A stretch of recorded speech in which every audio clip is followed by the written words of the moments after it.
League of Women Voters member, and she's going to be talking to us about her experiences in Jamaica. When she was just recently there in the Peace Corps, and as soon as I find my little written thing, I can tell you more about it. She does all the hard work for herself. Oh, and we barely had a chili pepper this year because she wasn't there to cook all that chili. But these many years she has. It's quite amazing.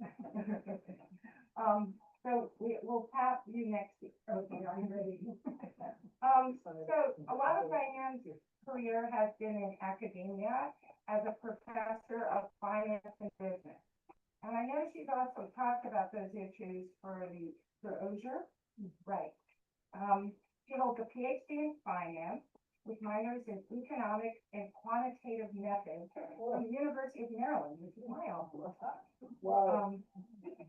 Since retiring from Columbia College in 2021, she continues to teach part-time in the Global Leadership Program in MU's Asian Affairs Department and in MU's Extension OSHA program. In teaching, she's involved, along with teaching, she's involved with a lot of civic activities. And this past year, she served as a Peace Corps response volunteer in Jamaica, working with the Jamaican Ministry of Agriculture to design and implement a financial training program for farmers. And then along came God. So I'm really interested in hearing. Thank you, Diane. Thank you very much. Not already said that's so that's on your Yes, if you just tell me that slide, I'll run. Diane, before you get started, let's do a sound check, make sure everyone online is hearing you. You know how to do it, David? Kathy, can you hear her okay? Not really. She can't hear very well at all. Make sure the owl is pointing to her, maybe you slide it that direction. And Diane, if you speak to that, they'll be able to hear it kind of face it. Off someplace, I don't know, Africa, Europe, and so David is subbing, and so we're trying to figure out the technical things. And we do have some people online, right? Well, Yeah, I'm sure. Kathy, can you hear her now? Just say testing 1, 2, 3. Testing 1, 2, 3. Not very loud. Still very faint. No, Speak to me. no. Diane, testing 1, 2, 3. Can we scoot your computer down here? I think I got it now. Well, we need this close. Yeah, I think that might need to be closer, but can you move your computer a little? Maybe you can sit in that chair over sure. This didn't happen at the Democratic convention and they had balloons. Yeah. Can you hear her better now? Lots I'm of hearing over the phone. I can hear How are Alice. we going? Can anyone hear us? Okay, we can hear Alice very well. So Diane, Diane, count to 10. Count to 10. all right. 1, we'll let 2, we'll let 3, Diane 4, start 7, 9, 6. You got close. That's good. Mine is Major. That's pretty good. But the important thing is one person speaks at a time, and Diane talks to me. I think we won't have any problem. Okay. Is it good to go? Can you hear okay, Kathy? Sounds good. Sounds good. Yes. Okay, well, good. Well, thank you all for coming. I was just telling Ellis I was really worried that nobody would want to come and listen to this kind of presentation. Just, you know, it isn't quite apropos to what's happening in the world today, not a current event. So I really appreciate you all making the effort to come, and especially on such a hot day. And I assume this is going to be about my experience in the Peace Corps, but I'm sure some of you have been in Peace Corps. Anybody served in the Peace Corps in this room? Oh, really? Okay. Well, I was going to say chime in with your experiences as well. I think it's kind of becomes a club after you've been in the Peace Corps, and people kind of share their experiences. So I was just going to describe my experience related a little bit to what's happening in the US, but only tangentially. But mostly it's going to be a little bit about what happened, why I chose to go to the Peace Corps, and what happened while I was in Jamaica. So I don't control this. You control it, is that right? Yes, I'm trying to, David, I can't figure out how to I can get this up on the screen, but I can't get it on, sharing it on Zoom. No, I'm seeing it on Zoom. It says your screen sharing. Or does everybody else see it on Zoom? See that on Zoom? Well, Yes. we can't do Zoom in this room because it messes up. So I think we can just go on. Okay. Yeah. So to go to the next slide. It's his first time too.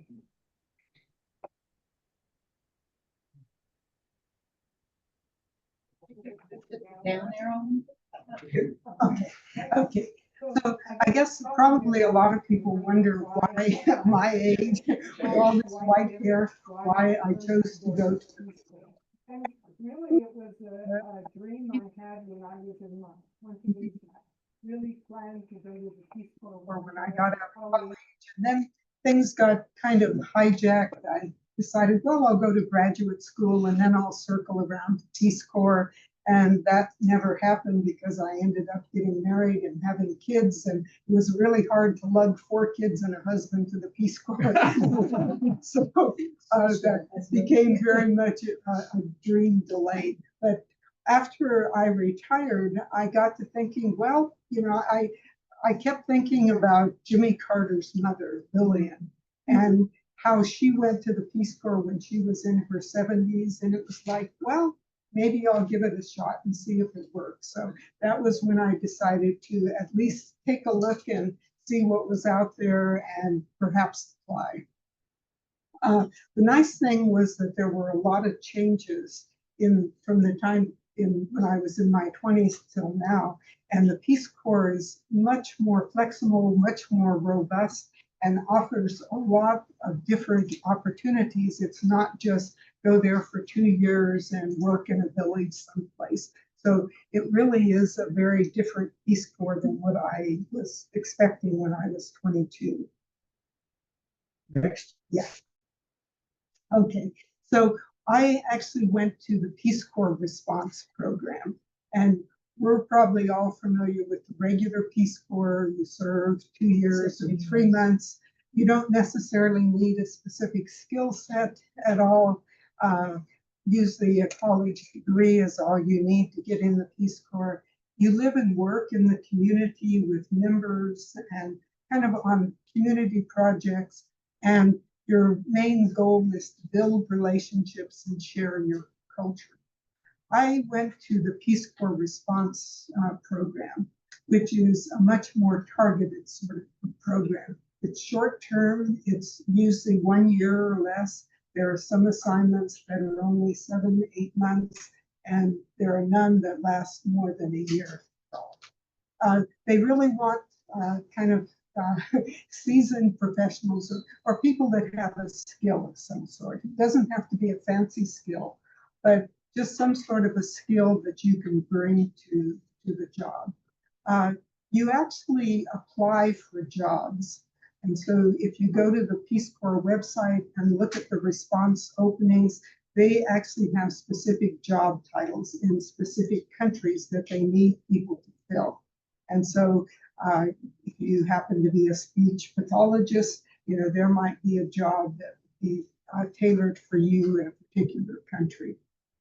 You're actually looking at kind of a high impact sort of opportunity, and you're not working in a village or a community trying to figure out your job and what you're doing. You're actually assigned to either one of the government ministries or to some agency. And I'll share with you some of the other people who were in the program and the types of jobs they did as response volunteers. So your real job is to bring the skill set, to share it, and to build the capacity of those that you're working. Okay, so this was our Peace Corps response group. There were 7 of us who were assigned to Jamaica in the Peace Corps response program. And these are just some pictures. It's not quite the whole group, but this was as we were trying to make our way through the Miami airport about a year ago. And we each had two gigantic bags and backpacks, and there was no one to help us. You were basically on your own once you got to the Miami airport.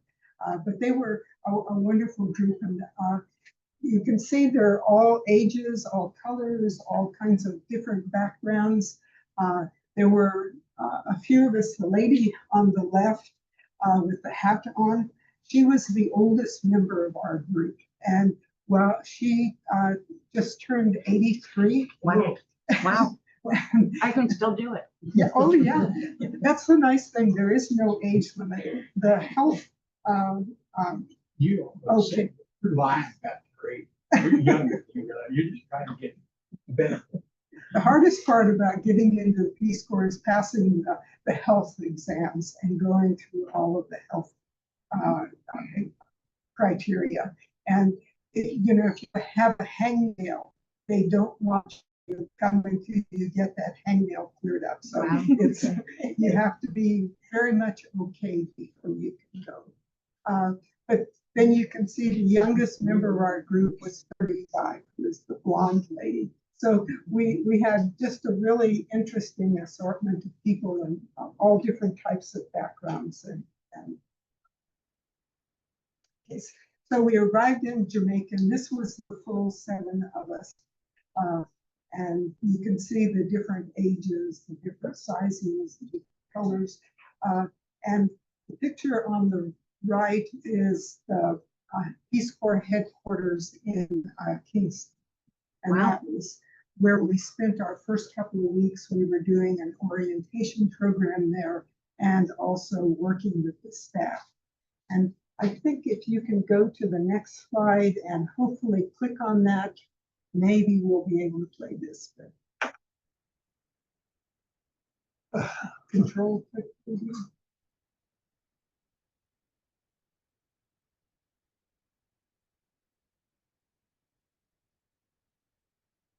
But what this is it's that picture, and there is no more welcoming group than the Peace Corps. The staff, the people who are in country, and this is a video of when we first arrived at the Peace Corps office, and they actually sang us into the Peace Corps facility, and it's a very welcoming group. It didn't change over the course of the year. The farewell I got from the Peace Corps was 100 times better than I got from my job at Columbia College after I had been working there for 25 years. Wow. And they were just a wonderful group. We feel really appreciated. Anyway. I'm trying to get signed in. Oh. And I think it's in your account and not in mine. The video is. Right, that was why I wanted to use mine. Okay, so you're logged into the internet here. If you bring up the video, we'll try to share your screen. Oh, okay.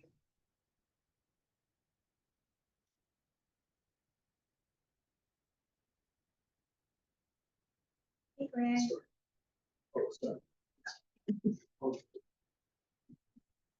Well, when I worked at the State Department as a college intern, I got to meet Sergeant Shriver. Oh. So that's just a memory I've held for a long time. It was really neat. And I thought of doing the Peace Corps, but I worked for NATO instead. Domestic stuff. Yeah. Anybody else I guess ever we want should to have do the done Peace a Corps? practice. Yeah. Well, anyway. Okay. Well, I'm sorry, I'm not sure we're going to be able to share the video, but maybe we should just go on then. But I'll see if I can find it. Okay. Or should I go to the next screen? Yeah.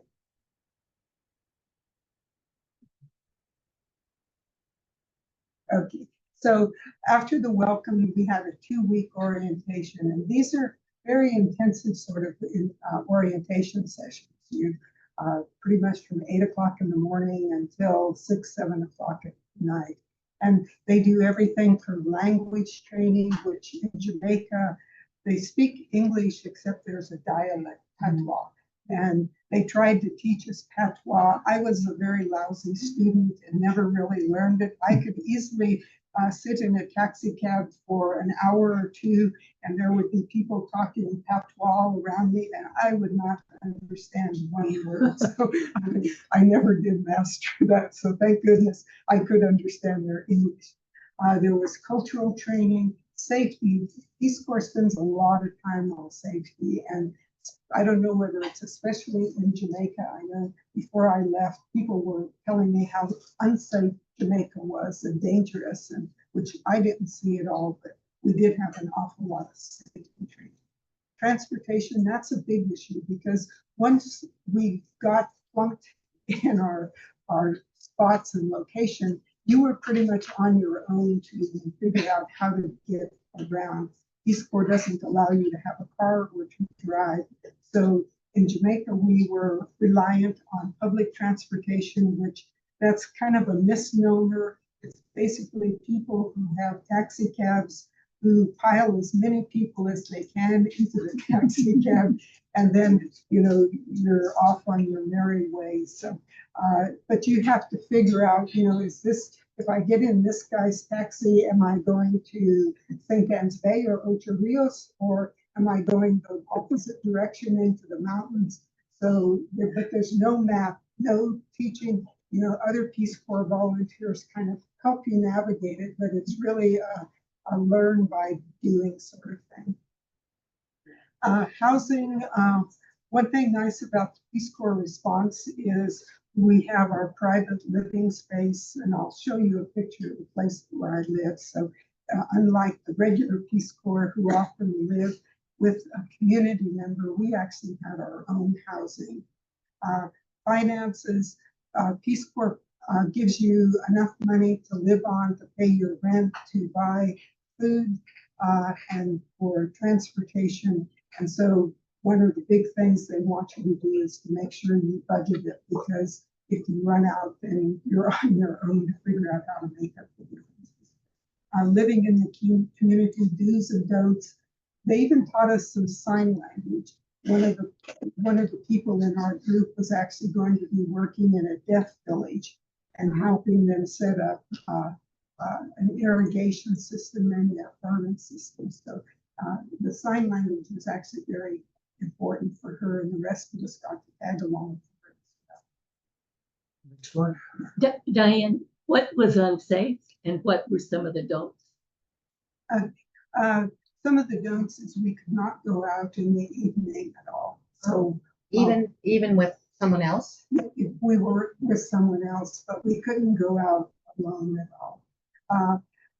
You were like, there were restricted areas. I could not go to Montego Bay and spend the weekend at a resort and just enjoy it, even though it was just, you know, a couple of hours from where I live. That was considered an unsafe area. A lot of scams, a lot of people trying to take advantage of tourists. Kingston was the same way. A lot of off limits areas. So how big is Kingston? I don't know exactly. Bigger than Columbia? Oh yeah. It's probably 1 million people or something. Okay. Like that. It's the capital, Right, it is. Any other? Could you have brought a family member, a spouse, you would ask? Yes, and I tried to. I really had hoped, and I talked about this for 20 years, that Greg and I would have done this together, because they would have easily found an assignment for him, and he would have been a better fit for the organization I worked with than I was. But it was not a good time. He had some other things that he needed to do, so it didn't work out. But I'm still talking up a second volunteer round, so maybe he'll come along. After the chili sauce. After the chili. So we had our orientation, and then they do a beautiful graduation ceremony, swearing in ceremony, and they then match you with the agency and the person who's going to be your supervisor. So this is Delroy Luke. He was the manager of the agricultural office where I spent the year. Very, very nice gentleman, very kind. Next. Yeah. Okay, so my actual service was with the Ministry of Agriculture and what is known as RADA, the Rural Agricultural Development Agency. And these are just some photos. The one in the upper right-hand corner, that was just kind of a map of where Peace Corps volunteers were located in Jamaica. The one below the yellow house, that was the house I lived in. And it was actually kind of like on a fourplex. I lived in this side of the house, a Romanian woman and two daughters lived next to me. And then upstairs were the owners of the house who kind of came and went. They had this funeral there at one point, which was the noisiest thing. They played a gigantic boombox for about 2 days straight as part of the celebration of life for whoever died. But they weren't there all the time. This was the town Claremont, where I was located, and that clock never moved. I was there a year, and it was always 10:15. So time really did stand still. This is a map of Jamaica. So here would be Kingston down here. I was in St. Anne's Parish, which is the largest, they call them parishes, it's a state. And the town I was in was Claremont. So, it was a small town, probably about 5,000 people, although nobody could ever tell me exactly what the population was. But it was nice. It was located in the hills. So it was very green. It was away from the ocean, a little cooler than what you would normally experience in Jamaica. I wouldn't call it cold or cool, but it did get nice during the winter. It was very tolerable. And the other Peace Corps volunteers were pretty much all over the island. I only had one person who was close, but she was like an hour taxi ride.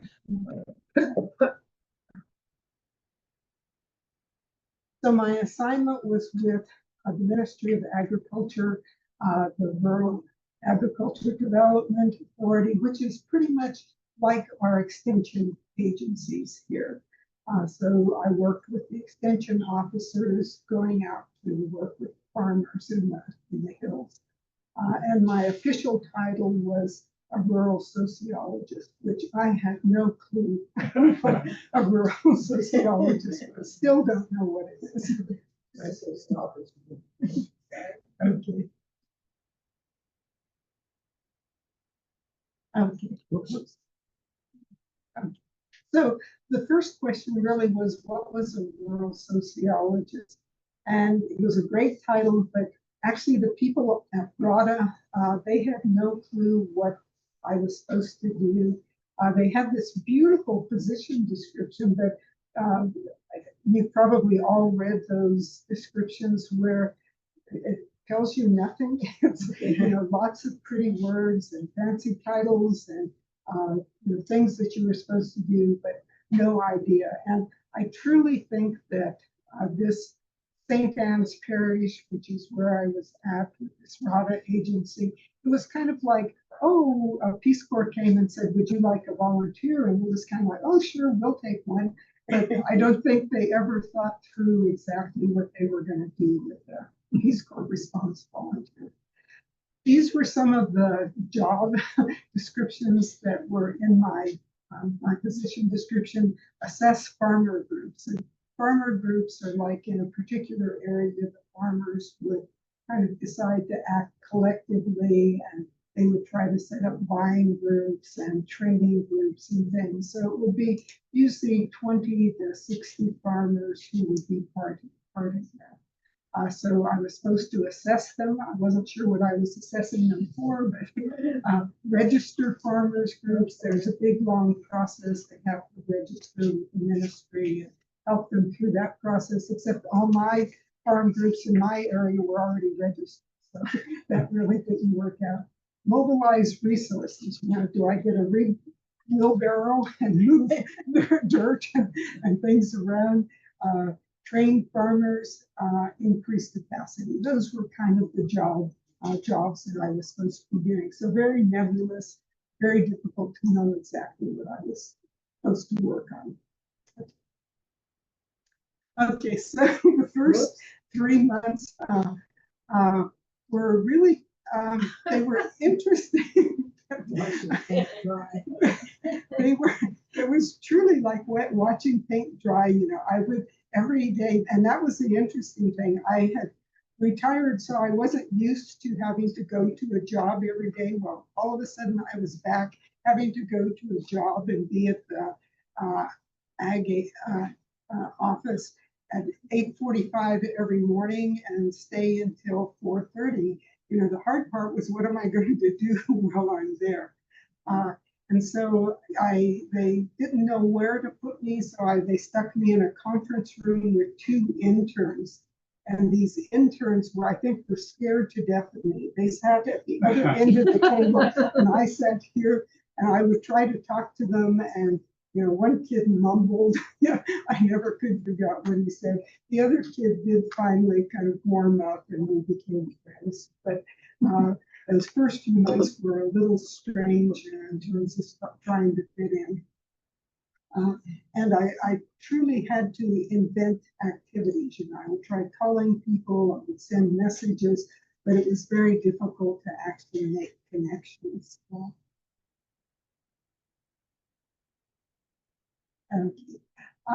I did try to piece together some things. So I shadowed the extension agents, and there were about 15 extension agents and or their assistants who worked out of that office. For the most part, they would be out in the field Monday through Thursday, in the office on Friday. So I would try to catch them on Friday and say, hey, can I tag along with you next week, and set up ways in which I could just jump in their trucks and ride with them each day.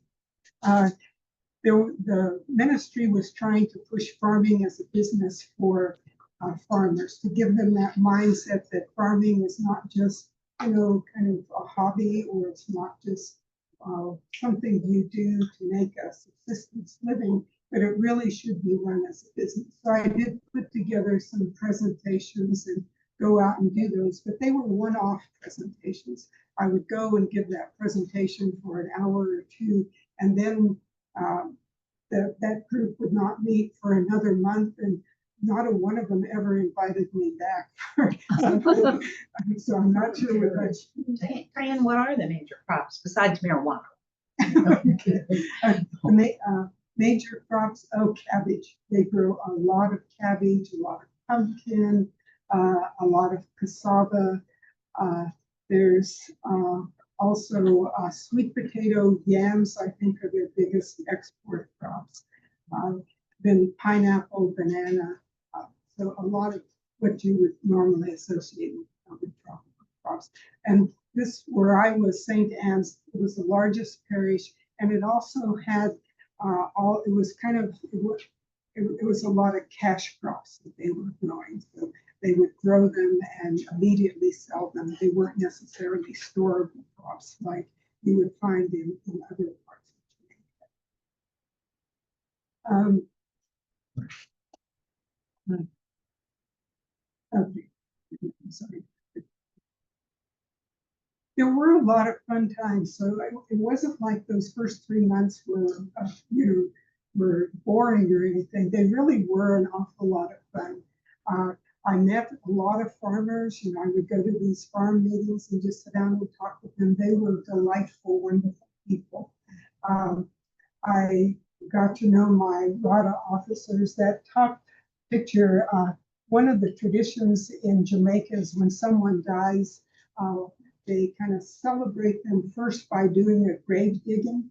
And so everybody turns out for this grave digging. There are vendors, there are people, you know, selling food and drink, and you go and Some people are actually digging the grave, others are just drinking and enjoying themselves on the side. So this top picture, one of the RADA officers' father died. And so we all went to his grave digging, and it was pouring rain, but it was, it was fun just to kind of see the experience. And those are all fellow RADA officers in the picture there. The bottom picture is, those are some fellow Peace Corps volunteers.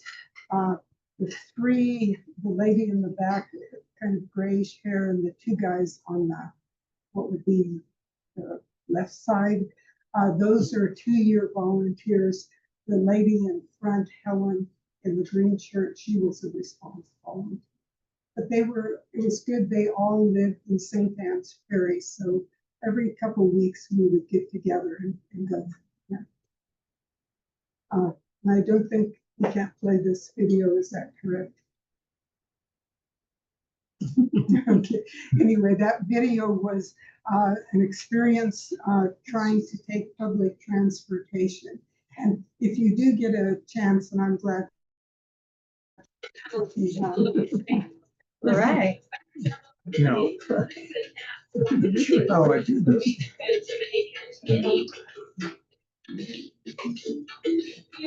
Well, you can hear it. Well, we're getting Jamaican music. I don't know how to move it over. Do you know how, David? You did. We got it. Oh, no, it's not. It's on my computer. Oh, okay.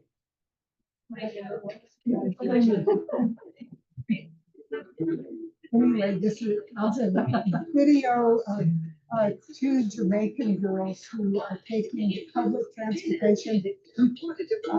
We can maybe increase the size of your screen, but this is one of the most accurate portrayals of public transportation in Jamaica, where you can see people coming, jamming people on.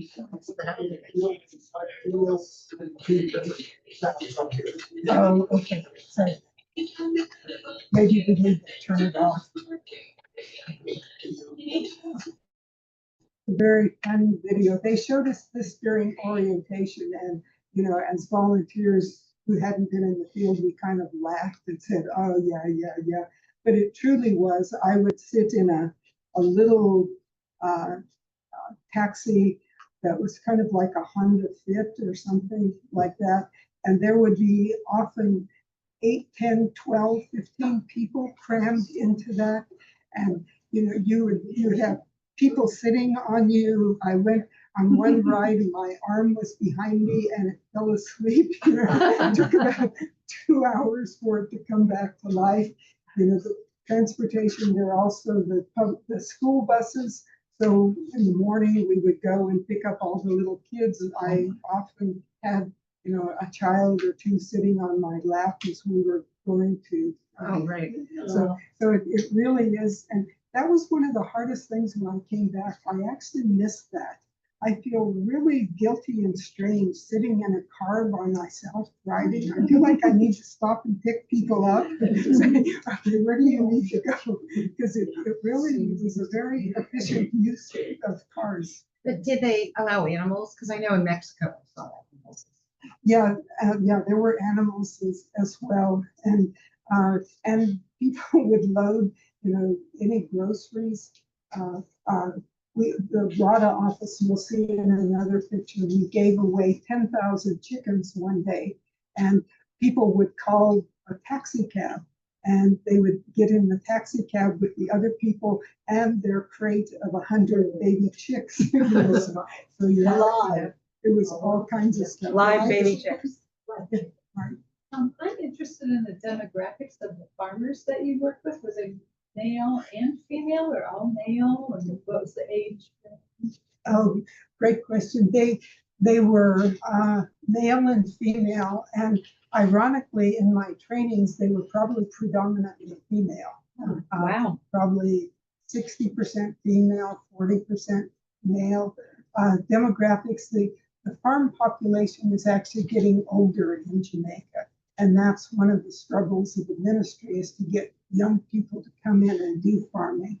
And that's part of the push for that farming as a business. You know, if they can prove to these young people that they really can make a good income with farming, and they can. And are they? Yeah, if they run it like, if they keep their records and do what they need, they can make money. So was that your role to teach them that kind of thing? Or It became my role. did you have a background in agriculture? Not at all, That's what I except thought. that I happened to marry a farmer. You're amazing. I mean, No, this is called resilience. I learned a lot about, and they put up with my ignorance. So I could teach them the finance and business stuff, but I didn't know the agriculture. But they were fine with that. You know, the farmers, they were very patient with me. I must admit. How much of what they produce do they export and how much is it is domestically? Most of it is actually used domestically. They export, I think, some of the bananas, pineapple, perhaps some of the yams, but most of it they eat domestically. And that's the real problem with ag policy in Jamaica. The ministry has this delicate balance. They need to keep prices low for consumers, but they also need to make sure there's adequate income for the farmers. Question on chat, at the Jensen, asked if the farmers still want to labor themselves or they use animals for machinery. Okay, that's a good question. I'll finish this and then I'll get to that. But I forgot what I was. But the balance with the government, if they import food, you know, the price, if there's a scarcity and the prices go up, that will help the farmers who are selling it. But that's also when there's pressure by consumers to import food from abroad to bring the prices down. So the ministry is always playing that delicate dance of trying to satisfy both groups. And usually they err on the side of the consumers. So farmers' incomes are usually lower. So I looked it up. There's a 10% tariff on Jamaica, but of course our king is threatening 20%.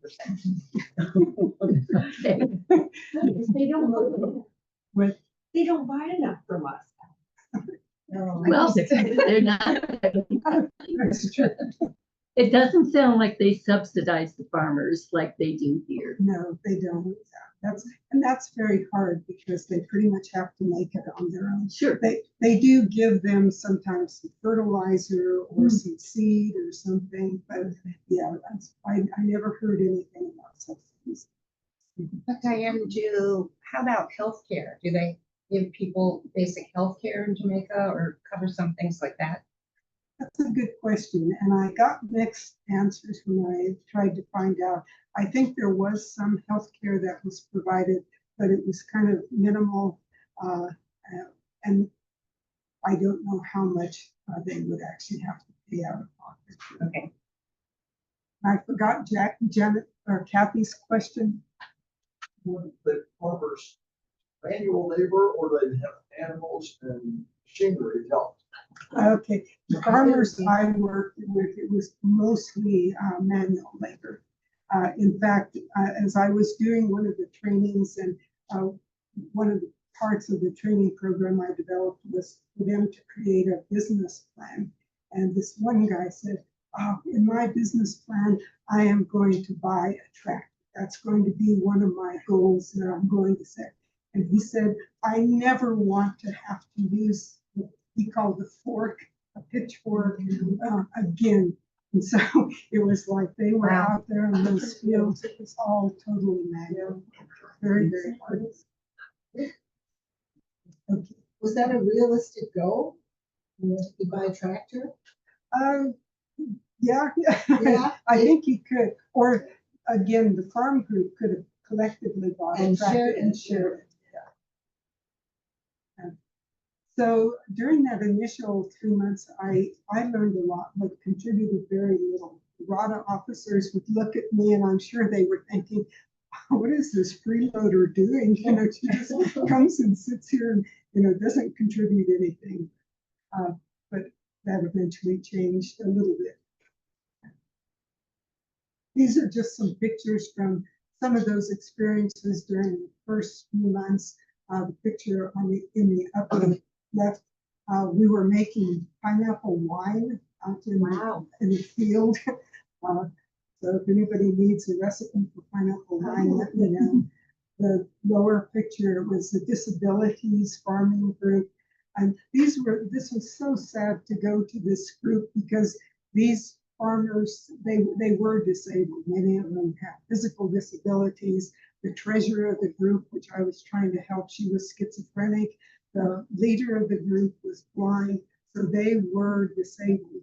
And I was trying to do a little training for them out in the field. And then some of these others, there's one of the chicks, one of the 10,000 chicks we gave away that day.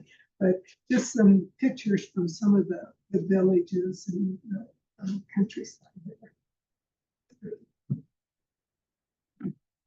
So I kept looking for a project because I still, along came November, I still didn't have a project.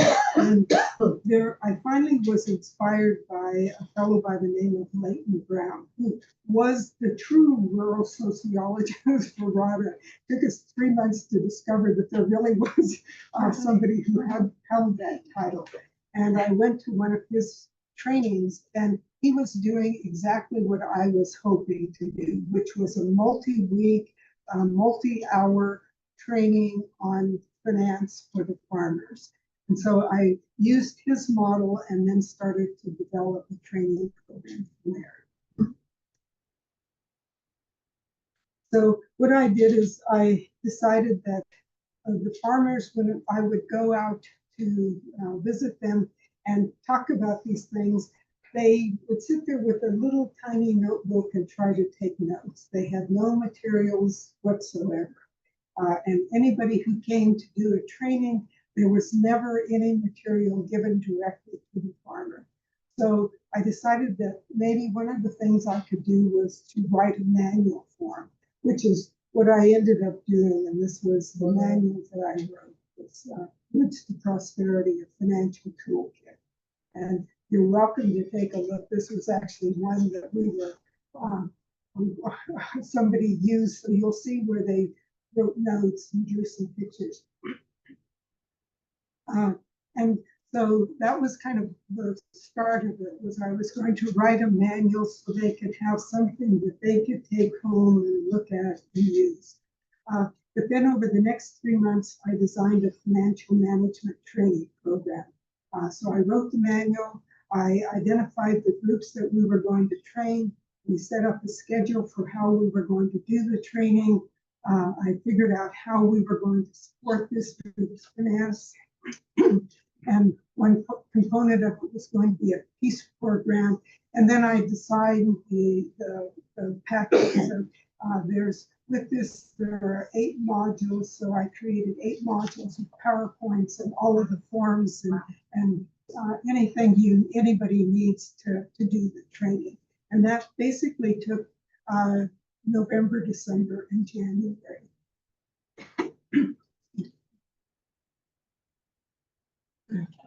And we designed this training program. We identified 8 groups. Each would have 10 to 25 farmers.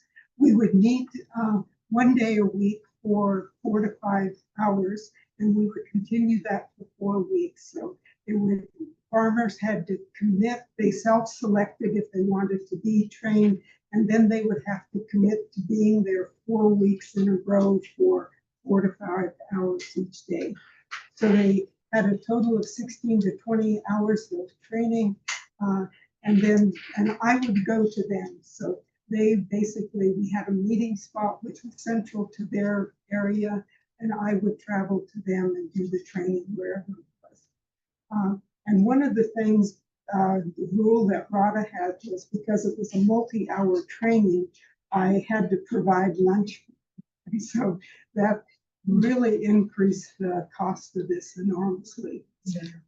And then the logistics of it, we're out in some village in the middle of nowhere. How do we get a lunch for 25 people out there? So there were a lot of logistical burdens. So the training schedule, we were starting February 4th. It was going to last until April 9th. And we would, each group was scheduled. I often had 3 trainings a week in 3 different locations. And we had it all set up where we were going to do it, how we were going to get there, and all set up. But then kind of that old adage, the best laid plans can go awry. And, you know, what Trump was what derailed some of what I was going to do. So because I was using a Peace Corps grant to fund part of this project, Trump, one of the first things he did was to freeze all grants. And that meant that all of these Peace Corps grants were also frozen as well. And we were just told they were, there was a 90-day freeze. They might be unfrozen prior to that, but we would just have to wait and see. So, and this was not just me, it's Peace Corps volunteers all over the world, and all other grantees from the federal government were affected by this order of Trump's. So at this point, we needed some alternate funding. Luckily, my St. Anne's Parish RADA office, Mr. Luke, my supervisor, we sat down and he was able to come up with the funding for February to pay for the training that I was going to need. And it was kind of, I had a hard time looking the RADA officers that I worked with in the eye after that, because I took most of their training money in order to put it towards this training package. They never said anything, but maybe they didn't know, I don't know. But he scraped every dollar he could to put towards this, and it was enough to pay for the printing of the manuals, excuse me, and for the training that we were going to have in February. Sorry. But we still needed the funding for March and April. And that was where it became a little tricky. I kept hoping, you know, every day I would look on the website and have funds been unfrozen. And they were finally unfrozen on April 9th. And so in the meantime, Greg, we decided that we would use some of our funds to finance this. Actually, some Muleskinners members actually contributed to this as well and sent some funding. So we were able to scrape enough money in order to do the trainings. And it was kind of like I won't do it here, but giving the finger to Trump. It was like, you may derail all kinds of other things, but this tiny little project, we're going to go ahead and figure out a way to do it. So we ended up with enough money to do it.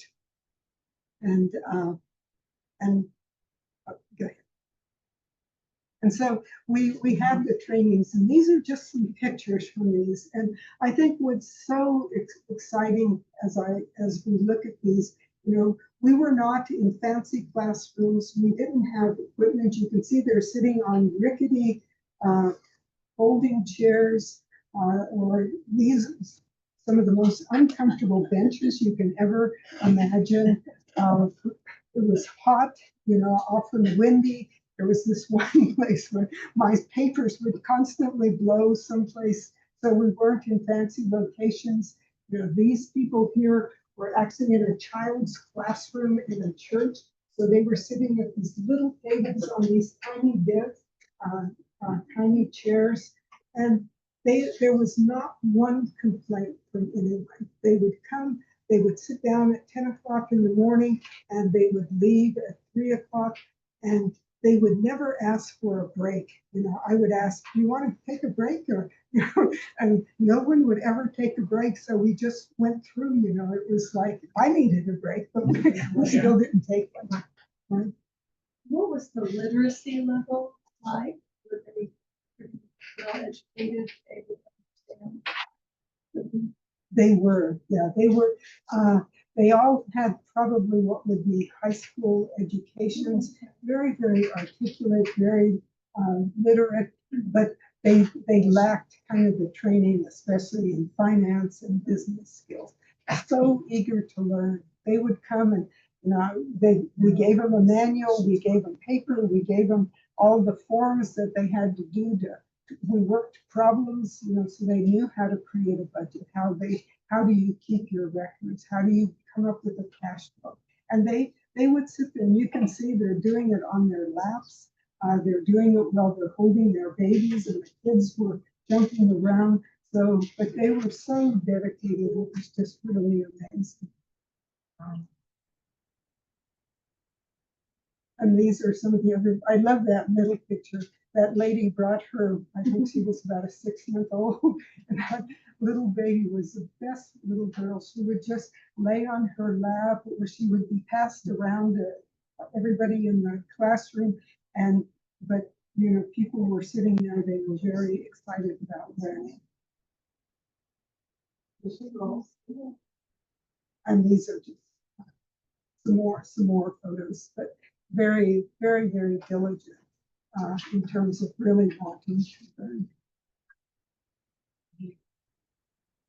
And this, maybe if you can click on it, even if we can listen, every time I started the session, and this, I felt really embarrassed a lot of times because I would forget this, but every session we had to start with a prayer and to sing. And so this is one of the groups as they started the session in the morning, and they were singing their song. I don't know. The link doesn't work. It doesn't, okay. Can you play it on yours? Sure. You can hear the music. Great music.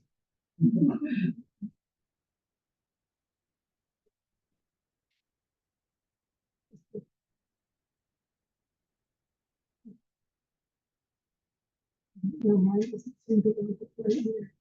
Nice.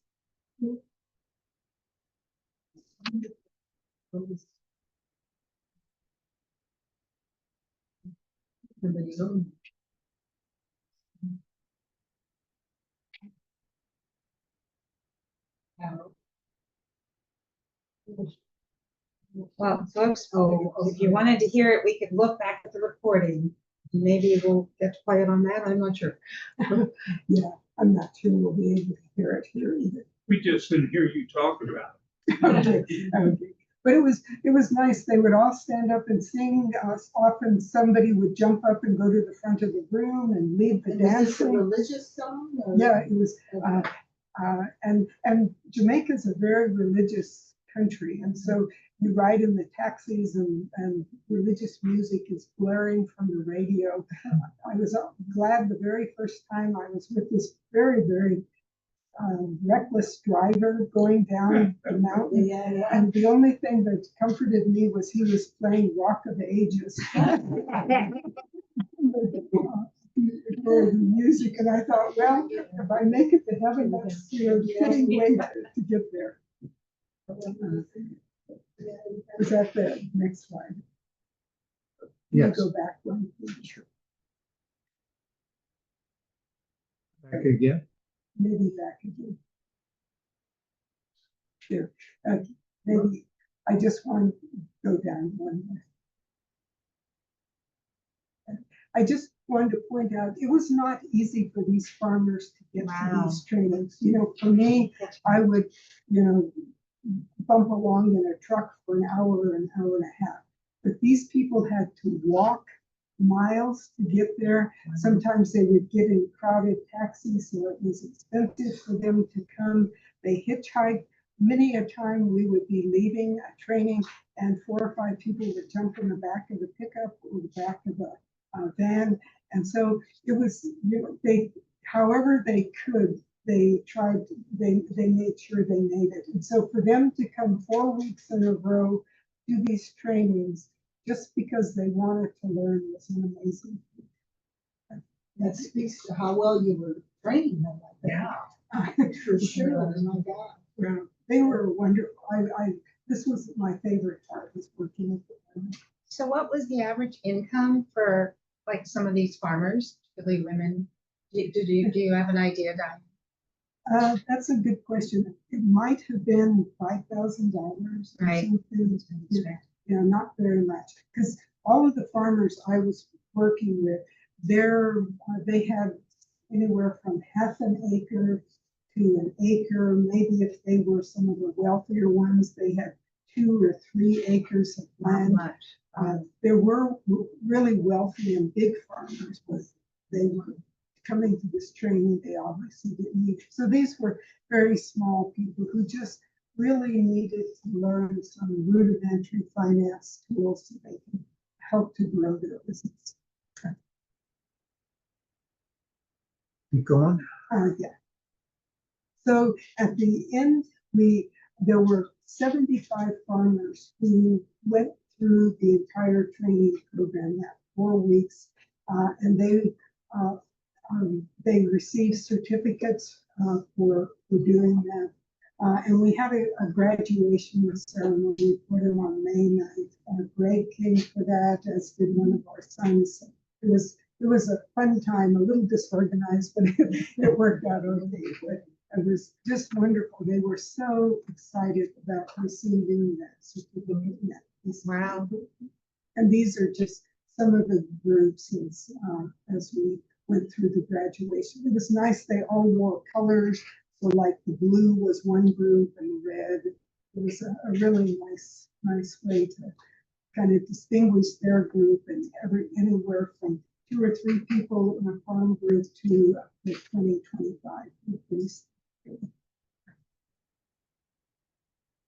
And so that was my Peace Corps experience. We ended up closing out our service, and these were the 7 people who started. This is 7, actually all 7 of them finished, which is really remarkable. There wasn't one person who decided to leave. And, you know, all different backgrounds. The blonde lady, she was amazing. She was a tomato geneticist. She had a PhD. She worked at Coles with Jennifer Doudna. What is it called? Coles. CRISPR. With CRISPR. Yes, so very, very talented, and she chose to join the Peace Corps. You know, PhDs in speech pathology and speech therapy.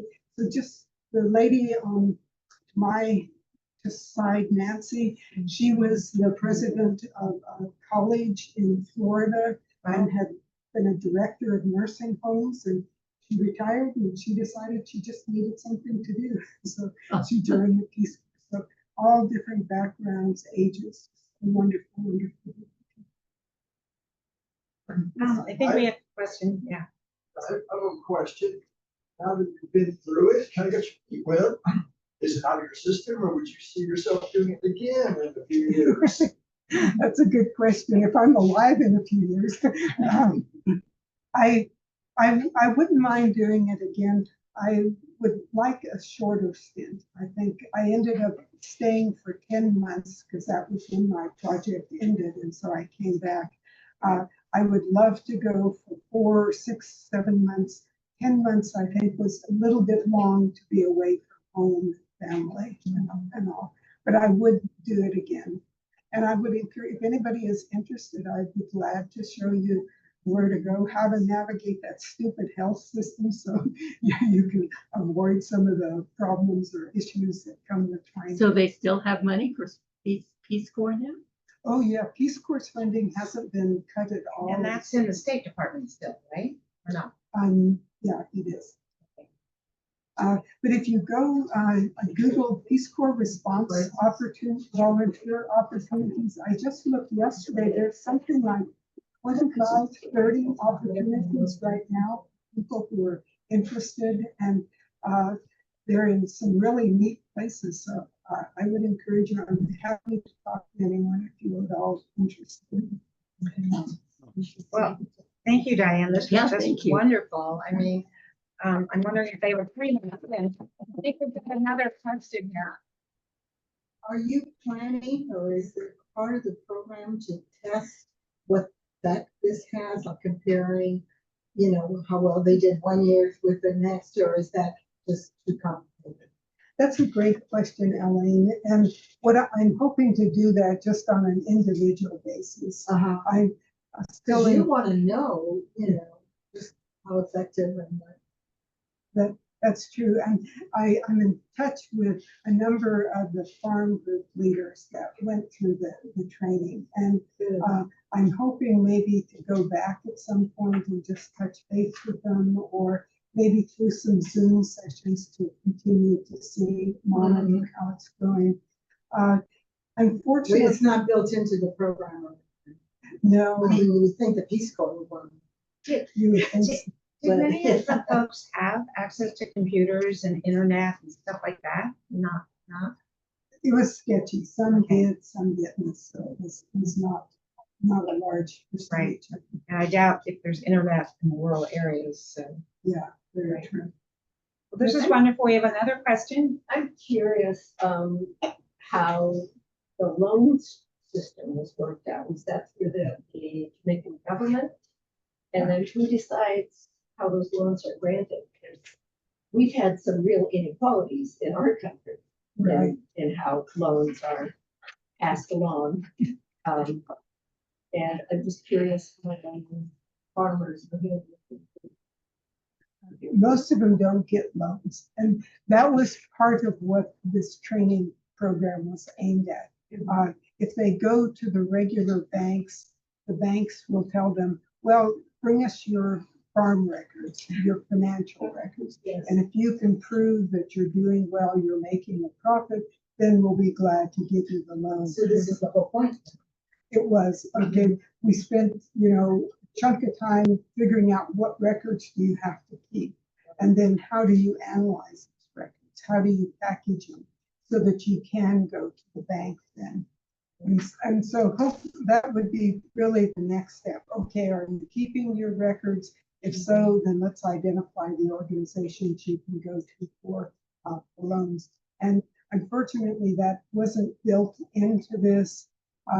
And I know some of the 2-year volunteers are trying to continue this training, but the RADA is a typical bureaucracy in a developing country, and they didn't want to do anything more than they were already doing to kind of push this program along. So, but hopefully I'll stay in contact and maybe make a trip back to Jamaica and just see how things are going. Okay, thanks, Diane. This has Yeah, truly been wonderful. I think we've all learned a lot. Yeah. If there's 3-month tours, I might do it. We do have some announcements if people can stay for them. But